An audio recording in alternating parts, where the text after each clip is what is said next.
Okay, good evening, everyone. Thank you all so much for coming, and welcome to the 2022 Augusta Baker Lecture. My name is Nicole Cook, and I am proud to be the Augusta Baker Endowed Chair here at the University of South Carolina. And if you're not familiar with Augusta Baker, she was a legendary Black librarian specialized in children's services. She was also a master storyteller, and she was very influential in the world of children's literature. So I like to call this our big lecture.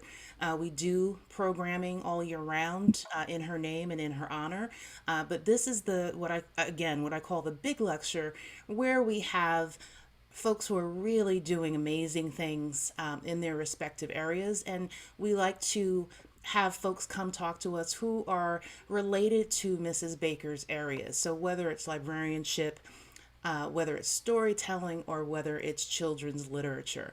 And so this year we are very, very proud and honored to have Dr. Jeanie Austin deliver this lecture this evening.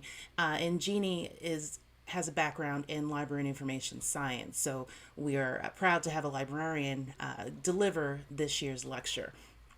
And just as a fun side note, Jeannie was my doctoral student at the University of Illinois, so it's really wonderful to have this full circle moment and have them present this evening.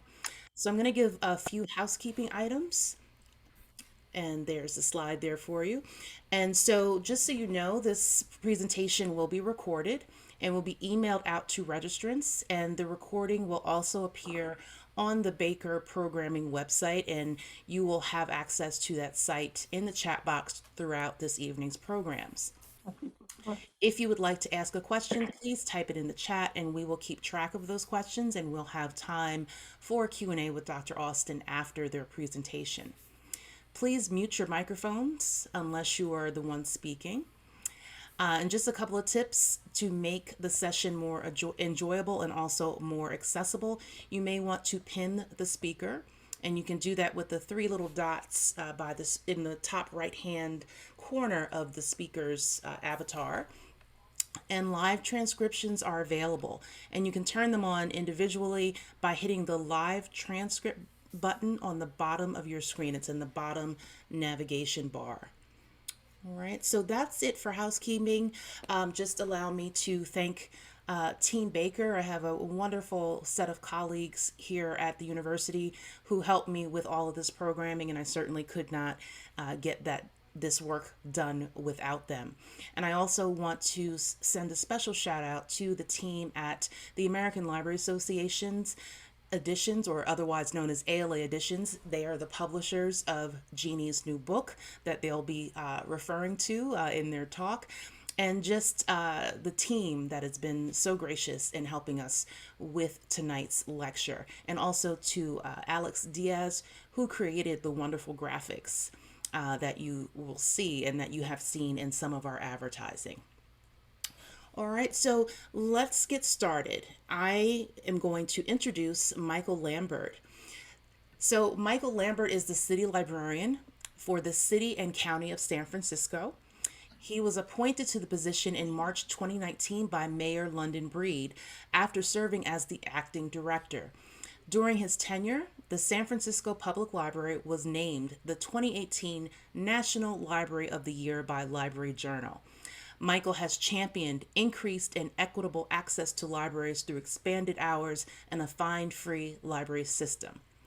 Prior to his employment with the city and the county of San Francisco, Michael managed library operations at San Mateo County Libraries and at the Charlotte Mecklenburg Library in North Carolina.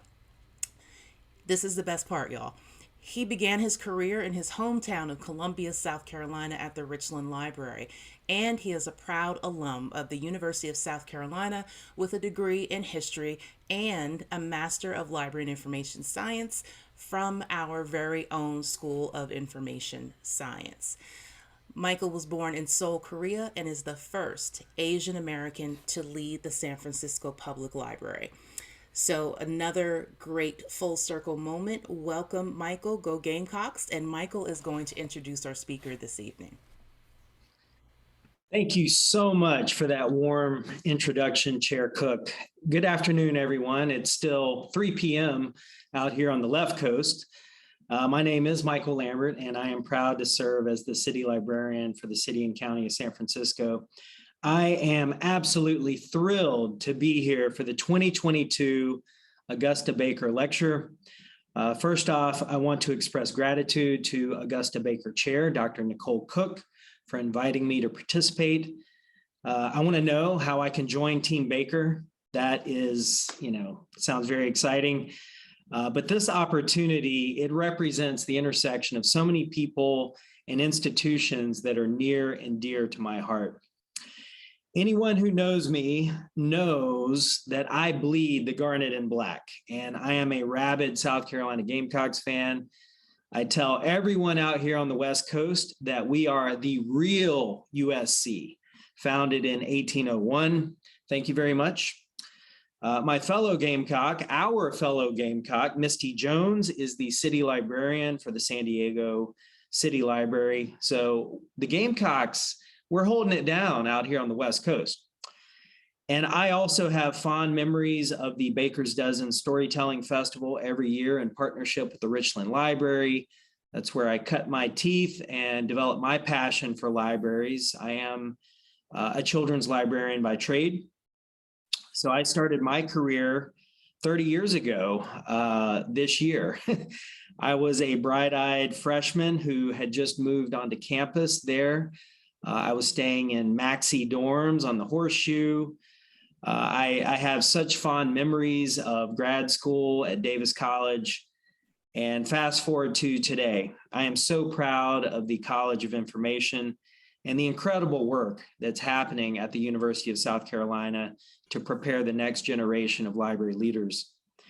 Today, it is my honor and privilege to introduce one of my professional colleagues from the San Francisco Public Library, Dr. Jeanie Austin. Dr. Austin earned their PhD in Library and Information Science from the University of Illinois at Urbana-Champaign. They are the Jail and Reentry Services Librarian here at the San Francisco Public Library. They provided library services in juvenile detention centers and jails and researched library services in carceral facilities for over a decade.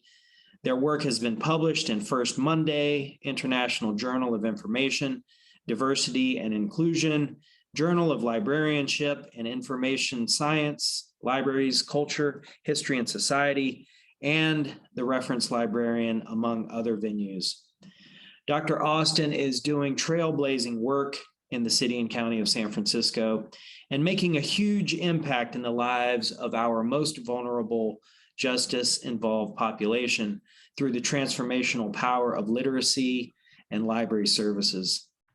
We're so extremely fortunate to have Dr. Austin on our team, and I'm delighted they are the keynote speaker for today's Augusta Baker Lecture. If you have not picked up a copy of Dr. Austin's book, Library Services and Incarceration, I highly recommend it. I just finished it this week. It's a great read. And now, without further ado, please welcome my dear colleague, Dr. Jeanie Austin. Thank you very, very much, Michael. And thank you, Dr. Cook and Team Baker. I appreciate all of the hard work that has gone into putting this together.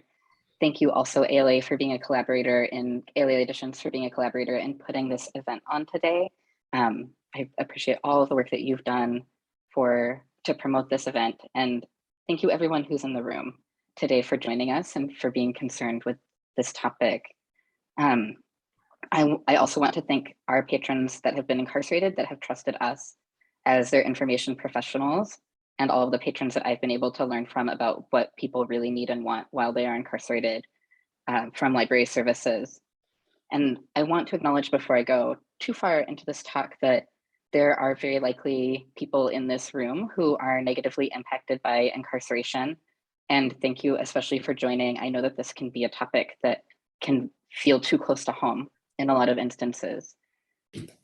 So I'll start with just kind of an overview statement, present a little bit about incarceration in the US as it stands, talk a little about the history of library services, the history of incarceration and where those overlap, bring us up to the present, and then the last half of this lecture will mostly be about different examples of library services in the US for incarcerated people. In the United States, incarceration shapes the lives of millions of people on any given day, including incarcerated people, their support networks, and people who were formerly incarcerated. Library and information science has not consistently responded to this fact, nor the intensely negative impact that incarceration has on Black, Indigenous, people of color, and their communities. In order to address this lack, LIS as a profession must reflect on its own complicity in systems of oppression in order to recognize the barriers that incarcerated people experience when seeking information and reading materials. LIS can also find inspiration in the ways that people who are incarcerated have shared the value of library and information access and can draw from existing models for providing library services and otherwise reducing barriers to access for people who are incarcerated or in the process of reentry. So I'm gonna kind of give I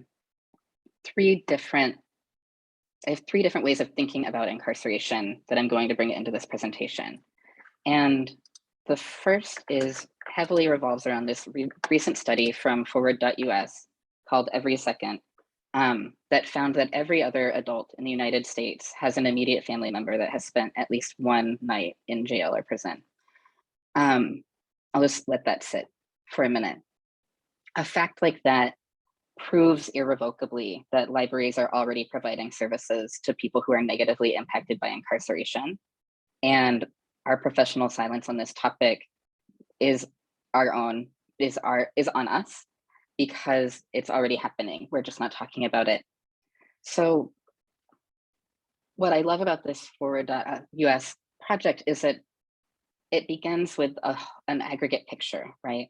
But as you scroll down through the website, and the link is later in my presentation if you want it begins to disaggregate by things like racial criminalization, unfair sentencing, the impact on families, the experiences of LGBTQ people and incarceration, and helps to paint this broad picture not only of incarceration at the mass incarceration, but also at the individual and lived point. I think that those stories are so important in part because we don't bring them into library and information science very often, and it might not be very easy for people who would bring them in to bring them in. That's not to say that I think that these more traditional ways of thinking about incarceration, presenting information about it aren't useful. This is a graphic that shows really the scale of incarceration and how it expands beyond just the 2 million people who are incarcerated on any given day to 113 million people who are impacted by incarceration on any day in the United States. This is a graph that was created by the Prison Policy Initiative. They've done really amazing and extensive work. Is a production of Neon Hum Media and iHeartRadio. They've done really amazing and extensive work breaking down different topics within American incarceration to show things like the cost of communications or where are people incarcerated. So if you're interested, I really recommend that you check out their work. And finally, I look to the testimony of people who have been incarcerated. This is an excerpt from an essay by Monica Cosby. She is a Black formerly incarcerated woman. She's a powerhouse activist in the Chicago area. And I have her permission to share this. If you'd like to read the whole thing, it's on my website.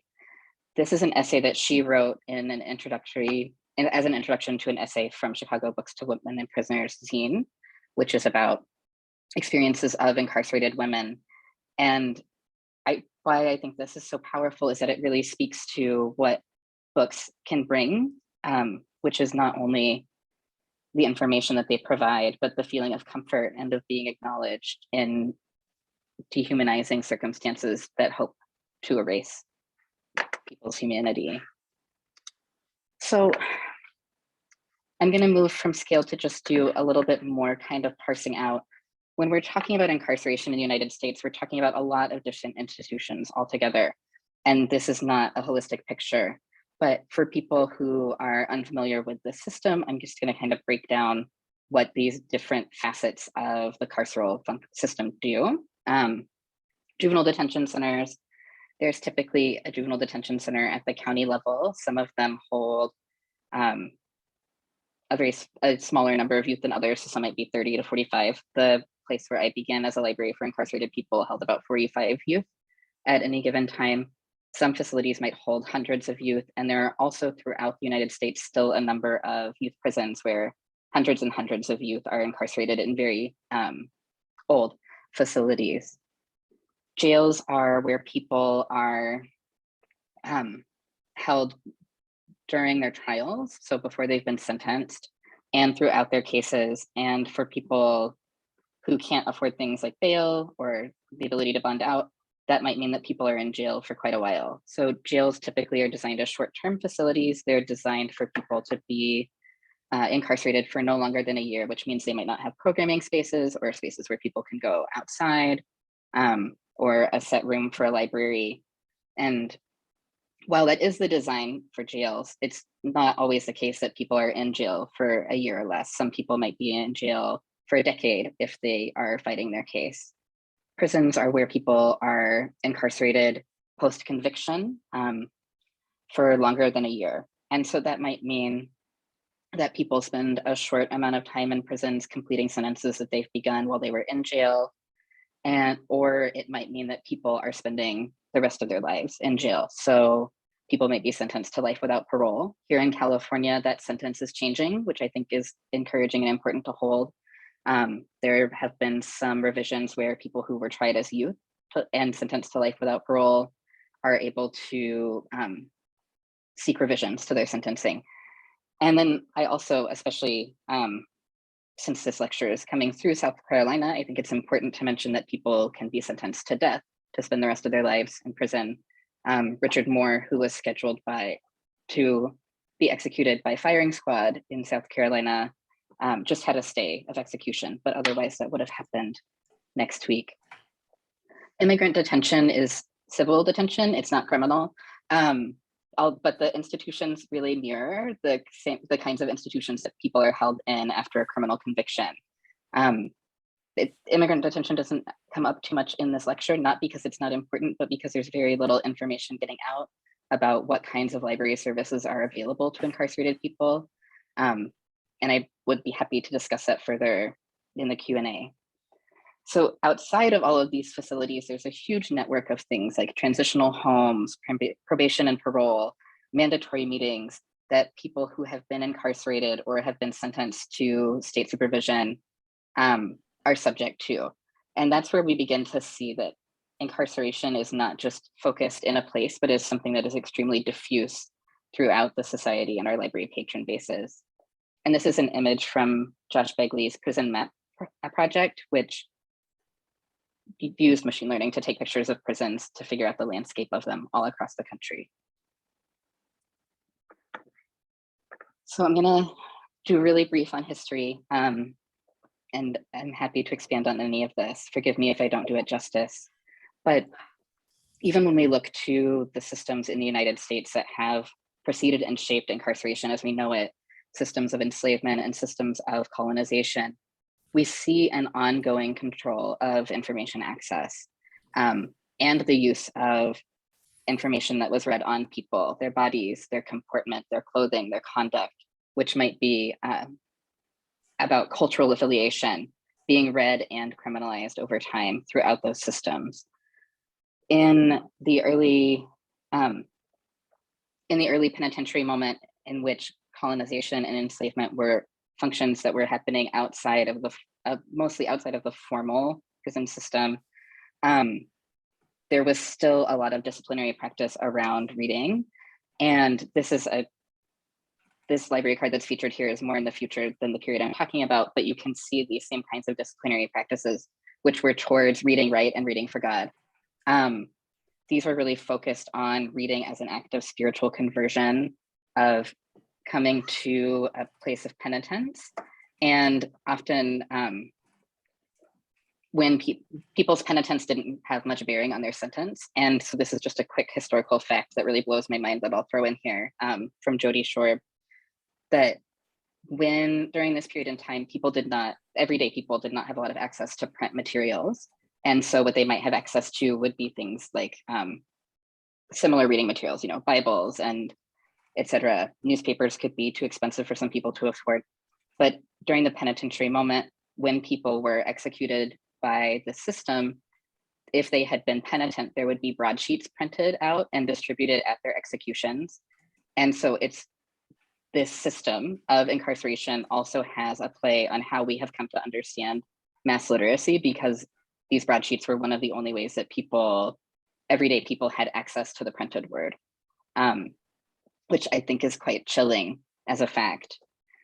As we move forward from this moment, the penitentiary system, into more formal incarceration as we would recognize it today, there are these logics that are at play that work under white supremacist ideations of whiteness as the apex of humanity. And these are important to highlight in the discussion of this because they involve this ongoing project of reading people's bodies as information, of racial criminalization, of institutionalization and incarceration. And eugenics was a project that happened really nationwide. It happened at a very high scale that involved a lot of white professional women going into neighborhoods that were not their own and cataloging the physical features and living conditions of people that they did not know under any other circumstances, and then deciding whether or not those people were socially viable. In this system, social viability included a lot of things that were all on that based against that kind of idea, white supremacist idea of whiteness as an apex, including people's sexuality. So if people were seen to have an aberrant sexuality, then they were institutionalized and often, sorry, this is heavy, forcibly sterilized. Part of why I think it's important to talk about this period is that practices that were established when eugenics was at the height and considered to be a science continue today. So there is a contemporary documentary called Belly of the Beast about forced sterilizations in prisons. And I think it's important that we don't see the current system that we're in as necessarily very far from what it has been before. I also think that looking at this moment of eugenics as a profession and as an ideology is very important, because the professionalization of library science happens at the tail end of this movement. And library science, like any other field that was professionalizing in this moment, carried in some of these eugenicist beliefs that continue to have ramifications today for the profession. And okay, so I had my little philosophy there, but I'm going to talk about it here. There were library services before professionalization. And it's important to say there were some state associations that were doing things. There was a federal report on the federal prison system in which one of the people who attended that report said, in a nationalist vein, something along the lines of, how could a great nation like America have rooms that are full of dirty and ragged books for its incarcerated people? But very little change happened from there. And a spoiler alert for later, in many instances, that is still the case inside of juvenile detention centers and jails and prisons across the US. When we look at the history of services over time, which I did by looking at some primary documents and a lot of publications, what we see is this kind of move between dominant logics that people have come to associate with incarceration. And those dominant logics are the purpose of incarceration is punishment, or the purpose of incarceration is rehabilitation. And whatever the popular and political sentiment is in a given period tends to be the popular sentiment within the field. An example of that is in the early 1900s, there was a lot of interest in bibliotherapy, in the idea of controlled and sponsored reading as a process that would bring people who were incarcerated to civic belonging and to be fit citizens under some of the same rubrics of white supremacy that I've already discussed. So you can imagine that in that moment, what people were prescribed to read might be very, very different than what they would be interested in reading. These dominant logics also tie together in that really you can't remove one from the other, that punishment if books are used for rehabilitation, there's always the possibility of removing those books as a form of punishment. So they're much more intertwined than we might think about them. There's a lot of conversation in the history of services about censorship and access. It took a long time for the field to begin to move away from that kind of reading for reformation approach. And I would not say that it has completely. Conversations about what books were right for people to read, what might be the effects of reading, whether or not people should be allowed to associate with each other around their reading, continue today and have throughout the history of the profession in this area. But there were these moments of amazing change too. So I can talk about any decade for a long time, but right now I'm going to kind of stick to this longue durée civil rights into the 80s and keep it brief. Looking through the literature in the field, there's often a paucity. There's not very much going on. There's a real lack of concern, at least in publications, if not in practice, over time. But in this period, civil rights into the 1980s, there was a huge proliferation of activity, both individually with new programs starting up across the country and at the association level. For some association level background, the American Library Association had published standards on library services for incarcerated people starting in the 1950s with what was then the American Prison Association, had published a couple of versions in the 60s. But then in the 70s, there were subgroups and working groups and many associations. And I dug in the archive, all kinds of applications, for more. And additionally, there were projects that were happening outside of the association. So this image here of the butterfly flying out of the lock is from one of my favorite historical documents on the topic that I'd come across, which was a newsletter between librarians on the outside and incarcerated people on the inside, sharing information about books that addressed their mutual concerns. And this was actually started here in the Bay Area, and I got to meet one of the founders recently, which was a real treat in my life. What this moment illustrates to me is that librarians are people, and librarians were being collectively, if not wholesale, were engaging with the social and political movements for racial rights, for LGBTQ people, for people living in poverty. And it was a major shift that I think speaks to the fact that we don't have to follow this one trajectory of history when we're thinking about library services and incarceration. The problem is that at the tail end of this moment, there begins to be a rhetoric started both at the ground and from the top about that is intent on racial criminalization, especially around substance use, there's a war on poverty, and there's this rhetoric turn that gets really, really into punishment,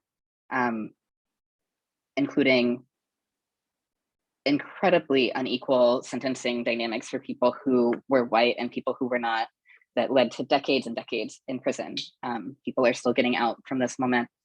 And that's the point that Michelle Alexander sees as the moment of mass incarceration. So systems that had been disparate for a long time begin to become conglomerated in the prison system.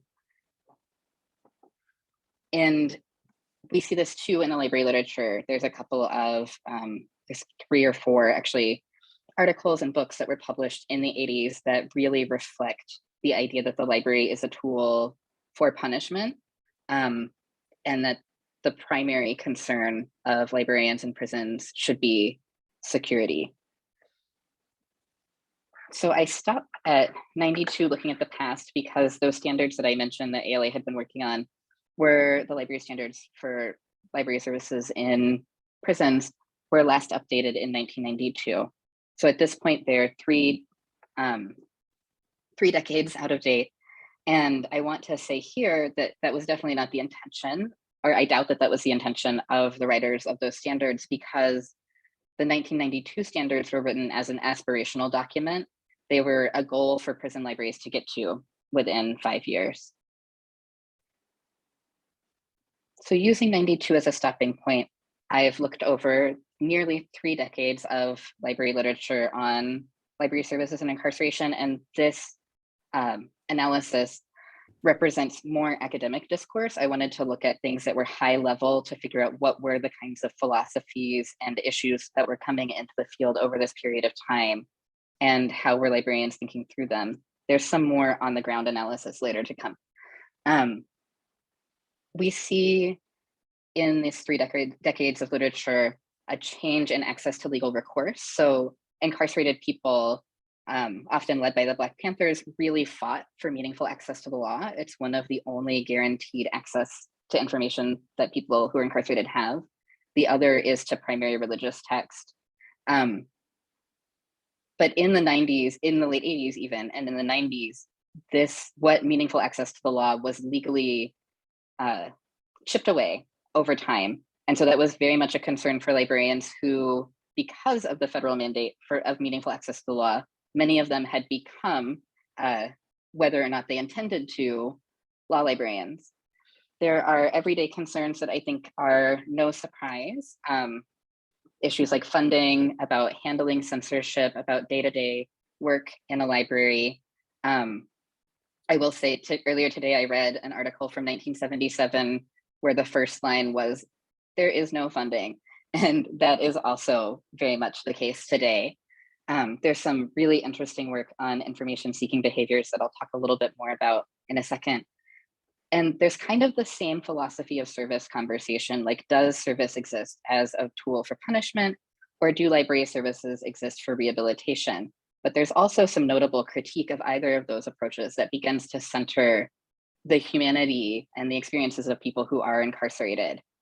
A few articles in this period mention the rising rates of incarceration. This is when incarceration is just exploding. It's impossible almost to follow the rate of increase of incarceration in this period. And there's also some concerns about technology. These begin in the early 90s, and they're amplified by the fact that this period, this 30 years, is the rise of the internet. And I don't know about everybody in the audience, but I'm internet dependent. So I think it's very, very important to say that most people, the majority of people who are incarcerated, have no access to the internet at all. They're completely dependent on people who are outside to provide, or people who work in the prison, or people who might know it, who are in the prison, to provide information that is easily available online. And that's where things like this information seeking research that happened comes in. That research was done around a reference by mail project where people could write to a library and get information from the library. I'll talk more about what that service looks like in a minute, but I do want to quote the authors of that study, Drabinski, Rabina, and Paradise, who stated, after reviewing many letters from people who were incarcerated, that prisons and jails as an environment produce certain kinds of questions that tell us as much about the conditions of confinement as they do about the individuals seeking answers to particular questions. And what that really gets to is that it's a condition of incarceration that creates the need for people to even make these requests in the first place. I do think it's notable and telling that in the literature during this period, even though there are plenty of conversations about racism and racial criminalization feeding into this ballooning of the prison system, that is not a topic that is raised very often in the literature. And in some instances is the racial differences between the racial makeup of librarians, white, and the racial makeup of their patrons, largely Black, Indigenous, and people of color, is not considered to be an issue to library services. We might wonder the ways in which knowledges that are limited on people's experiences might shape collection development and access to needed resources for people. It's also much less common in this period that anyone is bringing the voices of incarcerated people or formerly incarcerated people into their work. There's a really awesome article, I think in the Bookmobile Journal by Greenway, that does do that. And if you would like a reference to it, please let me know. So I want to turn from here, this overview of a lot of past in a very short time, to really talk about some of the amazing models that do exist, because it's easy to think that we're in a dire situation, and in some ways we might be, but if we are, we're not alone in it, and other people have done work to lay a foundation for more. So I want to highlight just a few different direct services that I know of and admire. These services are happening from libraries all over the place, and I'm mostly focusing on libraries from outside of prisons, in part because Conrad's 2017 book on prison libraries and practice found that very little had changed about prison librarianship than what I've discussed over the last 100 years, and that many of the librarians were able to discuss their library service with her, expressed that their library services fell far below the standards that were set in 1992. I also spoke to many librarians who worked inside of jails and prisons as part of this work, and they described things like going door to door to car dealerships to get the free magazines because they had no money for collection development. I don't want to discount the amazing and difficult work that many prison librarians are doing by focusing on libraries outside. And I hope that soon we get to know more about that work. So some model programs, just to be brief and point them out, that I've looked to are programs that are attached to academic programs, which will be, I think there'll be a real rise in interest in this with the reinstatement of Pell Grant access for incarcerated people. A great example of this is at Illinois with the Education Justice Project. They run an academic library that supports their college students on the inside with their research, a reference service, because it's really hard to get information that's in a database if you can't access the internet. And a general library that just recognizes students and people who are not students in the program as human beings who have a variety of information needs. There's an incredible public library collaboration in New York City between the Brooklyn Public, Queens Public, and New York Public Library to provide library services on Rikers Island. And they have done some amazing and coordinated stuff together to highlight some of the work that New York has done. New York Public publishes this reentry guide that is hundreds of pages long that discusses any topic that might come up with reentry. It involves input from incarcerated people, and it's illustrated, the art illustrates the creative possibilities that incarcerated people have and really highlights their talents and their humanity. Here in San Francisco, long before I was part of the public library program, there's been a juvenile detention library branch in the Juvenile Detention Center, and that has been managed by my supervisor, Rachel Kennan. It is an incredible room that youth get to go into as part of their school day and see books that are broadly representative of their experiences, talk about books with one another, and get reliable recommendations from a librarian. It's important to note that none of these, or very few of these services are mandated or have to exist. Most of them exist because librarians pushed to create them. There are some state library services where there are now forms of mandates that make sure that there's library service happening inside of facilities in prisons. And those are in Colorado State and Washington State. And I think that they are two models that need to be further explored. Both involve the state librarian and state librarian's office as ways to make sure that library services are enduring for people who are incarcerated. And I already highlighted a little bit that there's these ongoing inconsistencies in things like funding. Staffing is really an issue if there's not any kind of formalization of a program. And levels of service vary broadly by location and library type and prison or jail or juvenile detention center. There are also ways that librarians and information professionals have found to provide access even when they don't directly interact with incarcerated patrons. Some hybrid and collaborative programs that I really appreciate are Reforma's Children in Crisis project, which takes donations to give books to children who are in the process of migration. And each book, the books are distributed to community groups on the ground who make sure that children get access to the books. And if I remember correctly, each book has a book plate that reads along the lines of "a book is a companion on the way." So really just acknowledging the difficulty of the situation that kids are in, giving them something that is affirming and their own, and recognizing the hardships that all people in the process of migration experience. the North Dakota State Library has done an amazing interlibrary loan program. I'm increasingly hearing about interlibrary loan programs across the country, and I think this is really an area where there's a lot of room for libraries on the outside to get involved. Even if there is a budget and a librarian, with thousands of people at a time, sometimes incarcerated in a facility, it's very unlikely that it will be possible to meet demand for everybody's interest and desires and needs. And interlibrary loan is a great way to supplement that. I mentioned reference by mail programs. There's a growing reference by mail network that I'm very happy to be a part of. I think we're now in 6 or 7 states where there is at least one library in the state that people can write to and receive reliable, authoritative, well-researched information that librarians have as possible without a reference interview tailored to their literacy level and how they've expressed their need.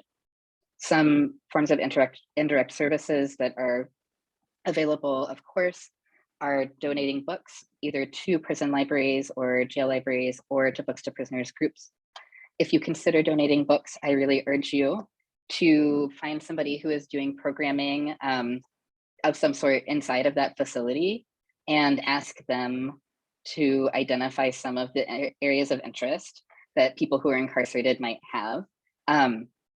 Because the only way that a book remains pristine inside of a facility where there is so much demand for books and so much desire to read and engage with the world is if it is a book that is of no interest to anyone. And a lot of donations fit that bill, unfortunately. There's also books to prisoners groups. They're incredible. Michelle Dillon wrote a books to prisoners profile in my book if you're interested in hearing more about their history. But they have been around since at least the 1970s, doing what the name says, providing books to incarcerated people. They're all across the country, and incarcerated people write letters to them. You might request specific titles or provide genre request, and they do their best to provide those books for free. They tend to be completely volunteer run, and to do so within the multiplicity and variance of the rules that prisons have around sending books in and information access.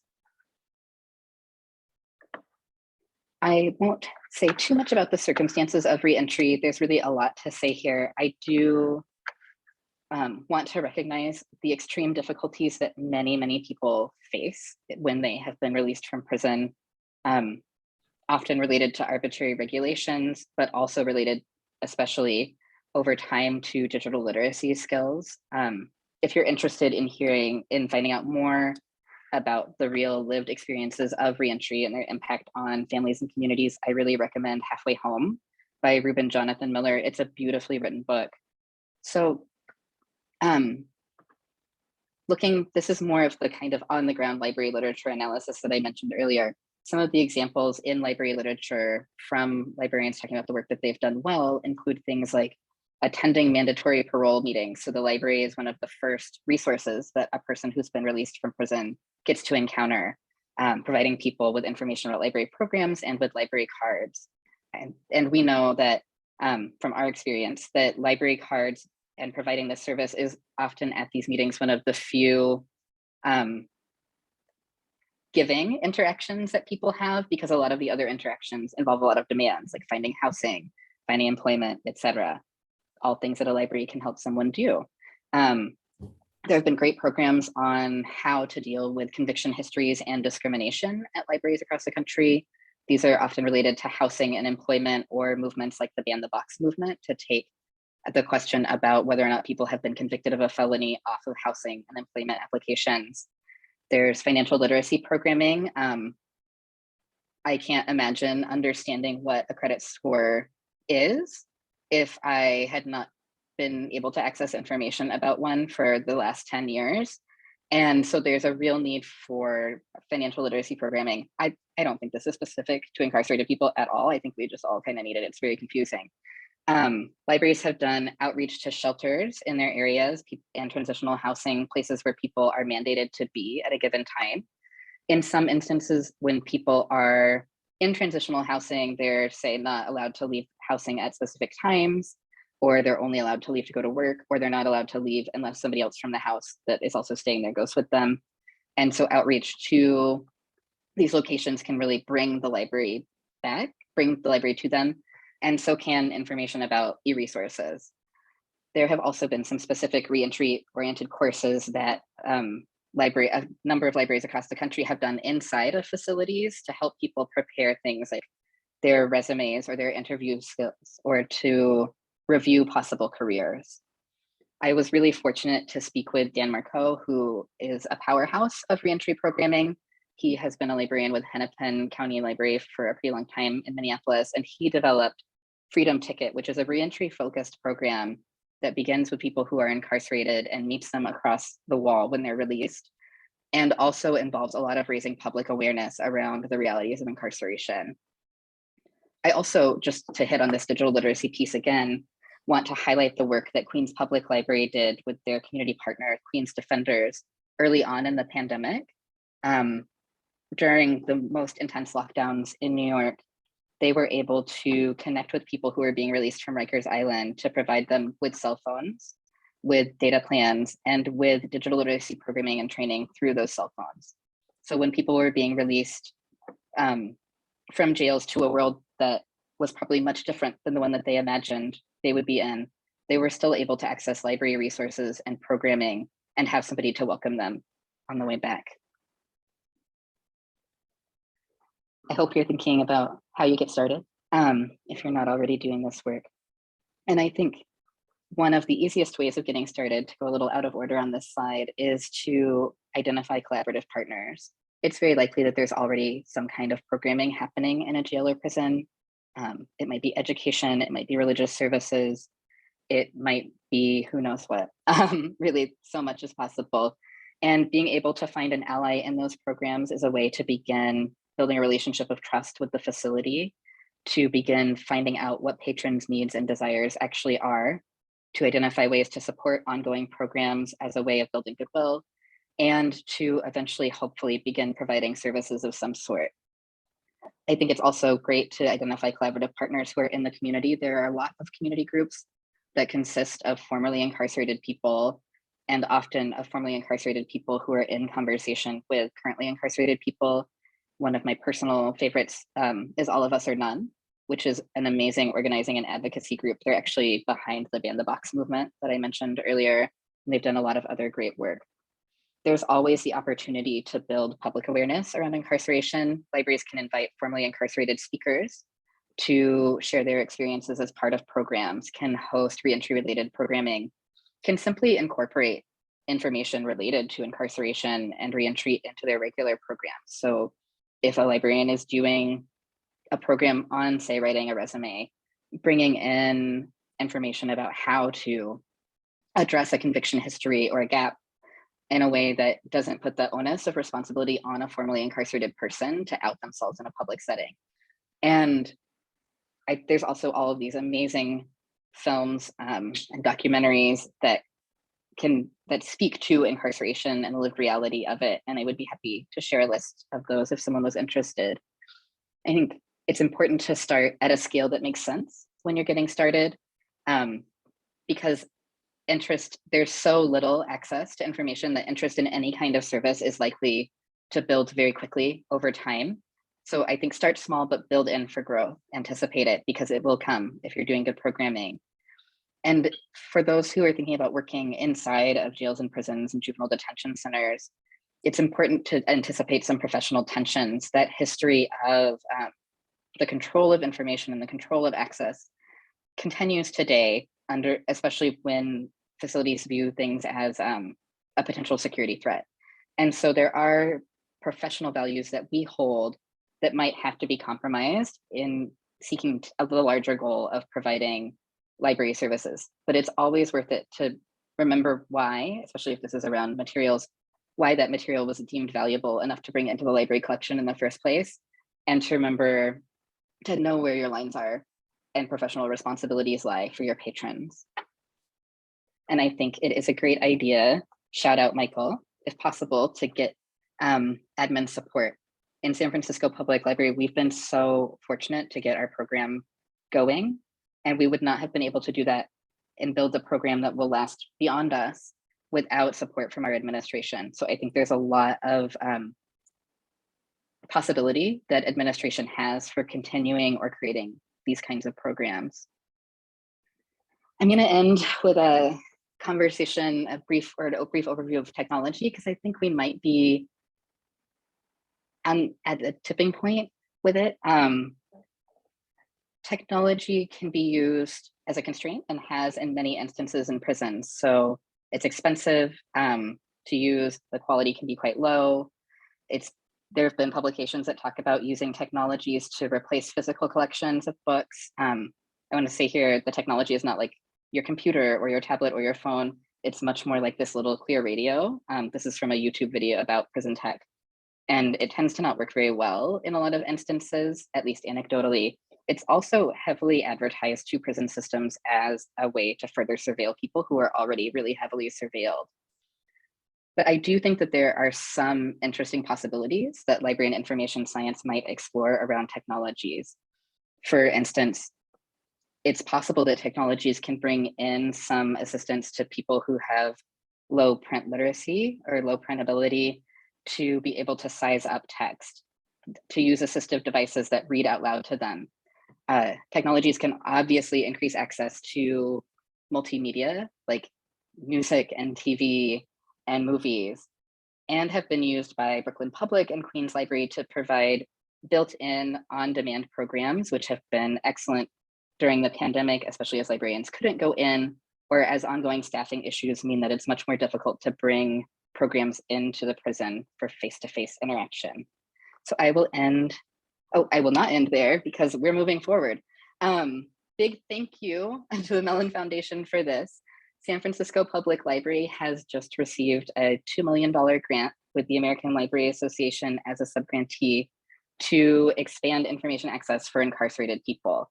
So if you're feeling revved up at all by this, there's more coming, and please stay in touch. We're, given the overview that I just provided, we actually really don't know where library services exist, and we're hoping to find out. So we're going to bring librarians who are doing this work together to find out what their concerns are and to make sure that we're meeting them. And then we're going to create an interactive map that illustrates where services are happening, which will allow different libraries and librarians to identify systems that are like theirs, that are doing this great work, and to potentially either borrow their models or to move from their models to new programming. We're also going to do a training series that will be a year-long, virtual and asynchronous. There will be some continuing education credits available from ALA for that training series. And those will cover all kinds of topics from, well, it's still in development, but they may cover things like thinking about incarceration for community college librarians, or how do you get started in this work, or incarceration and technology and possibilities. Those standards that I mentioned from 1992, under the leadership of Tracy D. Hall, who is an amazing person, those standards will be updated for the first time in 30 years, which means that prison librarians and other librarians doing this work will have a tool to advocate for the work that they do. ALA is also going to try to figure out how we can do effective digital literacy programming that is really informed by people's real experiences, and then to share that knowledge across the nation with other libraries. And that's the last part of it. My book has been featured a lot. Please buy it if you would like to. There's a discount code that I'll put in the chat in just a moment. And with that, I'll conclude. Oh, here's a list of links. I really don't know where I'm at this point. Here's a list of links, some that I mentioned throughout the presentation, some further reading if you're interested on any of the topics that I brought up. And with that, I would love to hear your questions. So this was amazing. And you do have some really good questions in the chat. Dr. Lucy Green asks, how has the privatization of the incarceration system affected library services? If you want to speak to that. Yeah, that's a great question. I will say there's fewer private prisons than there were pre-Biden, but there still are private prisons. I haven't found very much research onto library services and private prisons. Part of why there's not so much about immigration detention in this presentation is because many of those facilities are private, and the kinds of information that gets out about them are like people resisting the oppression of their conditions and uprising because they can't even get legal information in the language that they speak. Some of the research on legal access for people in especially immigration detention, private detention, has said that there's basically no legal access that is meaningful. We have recently been in contact with some librarians who are working in private facilities, and I'm really, really interested to learn more about what their work is. Amazing. Rachel Chance asks, can you just expand a little bit more about why prison mapping is important? Yeah, thank you. I think there's so many possibilities that exist with a map. One, when I was writing my book, I actually intended, and Rachel knows this is kind of a setup question, I intended to create a map in my book that would have been a flat map. You couldn't interact with it, but it would have shown where prisons are across the United States and where libraries are. But when you put them together, it's just a great big blob because they're pretty much all in the same places, which I think is an important point, but not conveyed very well in a flat map. However, in a map that you can look at different things, like you can look at library types, like what small libraries are doing this work, then if you're in a rural area, you can find a library that's in a rural area and reach out to them about how they've done things, like how has the public felt about the fact that you're doing this work? How did you build trust with facilities in your area? If you're working for a big urban library, then you can find other urban libraries that are doing this kind of work, and you can look at their programs and decide whether or not to borrow from their model or to develop programs that support their model. The one place with the map for me that comes to mind quite easily is with reference by mail, because like I said, I think there's probably 6 or 7 states that are providing reference by mail services right now. That's a lot of states that aren't, and hopefully those states will come on. Librarians in those states will begin providing this service because it means that people in their states get more local and accurate information. The thing that the map can do too is it can provide information for the families and support networks of people who are incarcerated. So if we're able to bring in information like about groups like Books to Prisoners, then people can click on the state where the person that they care about is incarcerated, and they can see the list of resources that are available for free for the person that they care about. That's wonderful. So Dr. Cook dropped a question in the chat, and this question is for you, Enrique, Rachel, and Christy. And the question is, what would you have liked to learn in your education to prepare you for the work you're doing now?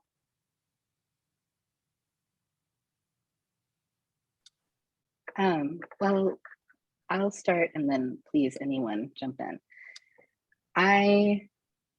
Throughout my studies, I was the person bringing incarceration to the table. I was the person that considered this an area of really intense need. And at times I did definitely in my program meet a backlash for that. But I was really lucky to be mentored by amazing faculty like Dr. Cook. And now I see this groundswell. This is part of why we're so excited about the project that we get to do, of LIS students who are bringing that passion together into their classrooms. So even if it isn't being taught, I hear from so many more library students than I ever had before that this is what they care about and this is what they want to do.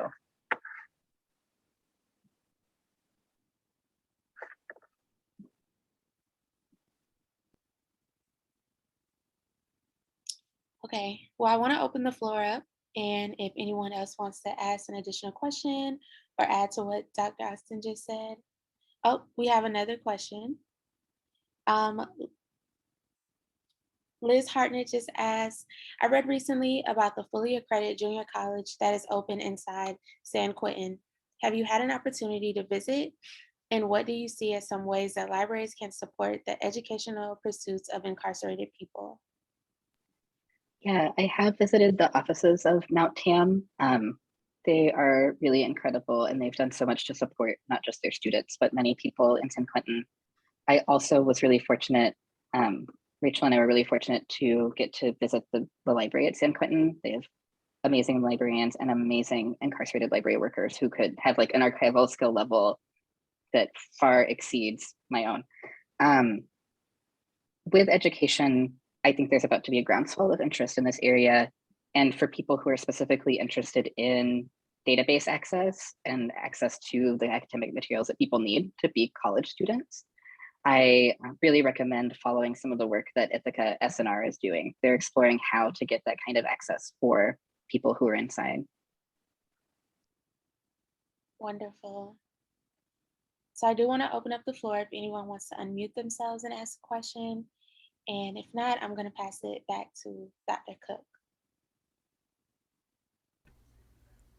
All righty, thank you so much. Oh, there's another question. Any tips for correctional librarians trying to start a partnership with public libraries? Thank you, Christy. I love that question. I think reach out. Many librarians that I have spoken with over time have just not, this hasn't occurred to them, which is telling, right? But it doesn't mean that they are against doing the work. And we've done things like create a general flyer of what could any public library have for you that CDCR librarians or librarians in the prison system in California have used in their libraries. I know Washington State Library is doing this amazing work, their institutional library service, where they are in contact with public libraries around the state to make sure that when they know one of their library patrons is getting released, that library where they're going to go will have a library card waiting for them. And that gesture is just so profound, to be invited into society, into the larger society, and to be invited into the library with ease, especially when it can be because of incarceration and the things that happen, like loss of documents, destitution for some people, all of this long list of things that can make it difficult, to ease that burden in a way that then puts somebody in a resource-rich environment is really, really incredible.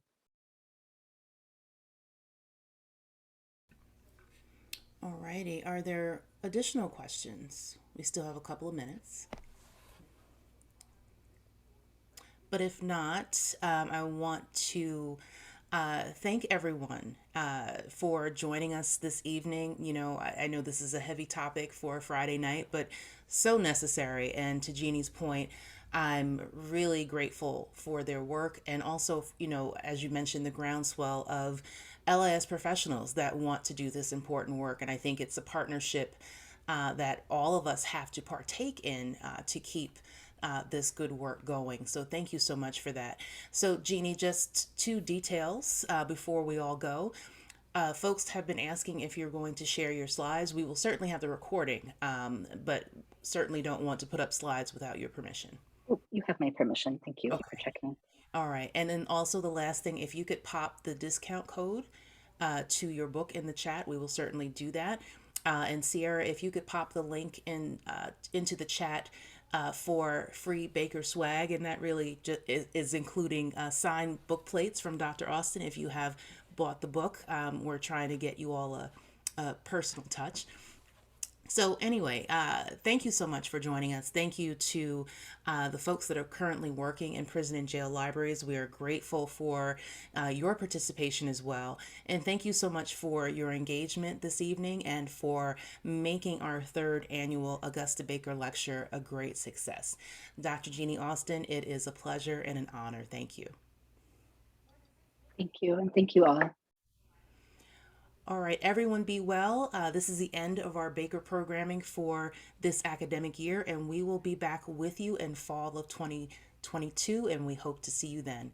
Everyone have a great evening and a great weekend, and thank you again.